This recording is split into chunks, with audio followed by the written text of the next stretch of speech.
A matsayinka na ɗan Najeriya, idan ka samu damar ganawa da shugaban ƙasa Bola Ahmed Tinubu na minti ɗaya, wane shawara za ka ba shi?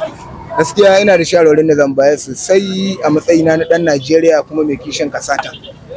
Gaskiya shawarwarin da zan ba shi a cikin minti ɗaya shine gaskiya shawarwarin da zan ba shi iyakaci na ɗaya mai kyau shine a inganta. Na farko dai shawaran da zan ba shi shine Sunana Faisal Abubakar.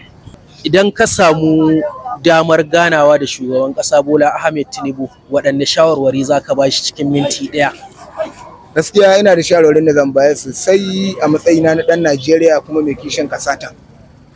Shawarwarina shine musamman akan harakokin da ake gudanar da suwa na yau da gobe, kamar tallafin mai. Tun da yanka jaye tallafin mai a Najeriya kuma gaba ɗaya komai ya dawo ya taɓarɓare, tafiyan da za ka yi naira 50 yanzu ya dawo naira 100, ziyara ma yanzu ta yi wahala, wanda shine nake roƙon mai girma Muhammadu Tinubu ya yi ƙoƙari da Allah ya yi iya ƙoƙarinsa domin ya dawo mana da tallafin mai ko da rayuwarmu za ta da sauƙi. Yanzu musamman a rayuwar nan akwai wanda za a ganin su da matansa da iyayensa da kuma ƙannansa da ɗiyansa gaba ɗaya suna zazzane, wani abincin ma da zai ci ma buwaye shi. To kuma duka ba komai ja wannan bane da yi azarsala dai daga janye tallafin mai ne. To ni shine shawarwari na ga mai girma shugaban ƙasa Tinubu, shugaban ƙasar Najeriya baki ɗaya. Sannan muna roƙon Allah ya ƙara masa lafiya, ya ƙara ɗaukaka shi baki ɗaya.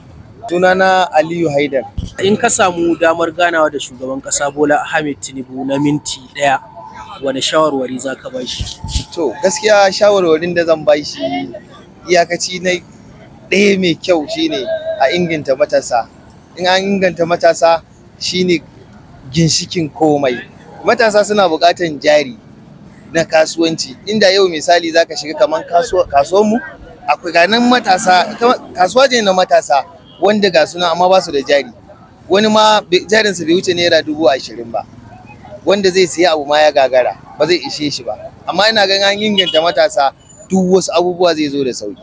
A ba wa matasa jari, a ba su dama su gani.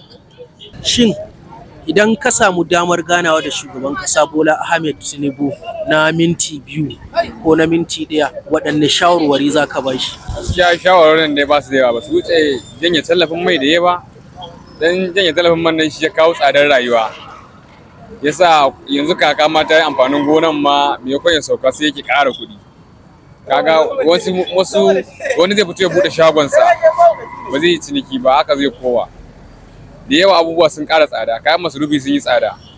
To kaga wannan man shi ya jawo wannan ƙara hauhawar farashi. To wane shawari za ka ba shi a cikin minti ɗaya? Gaskiya shawarar da zan ba shi a cikin minti ɗaya shine a ɗan rage mutane wannan tallafin da aka janye, a ɗan mai da shi. Saboda gaskiya shine gaskiya mafita a 'yan Najeriya. Ba abin da talaka zai amfana ban da wannan gaskiya a ƙasar nan. Idan ka samu damar ganawa da shugaban ƙasa Bola Ahmed Tinubu na minti ɗaya, wane shawarwari za ka ba shi?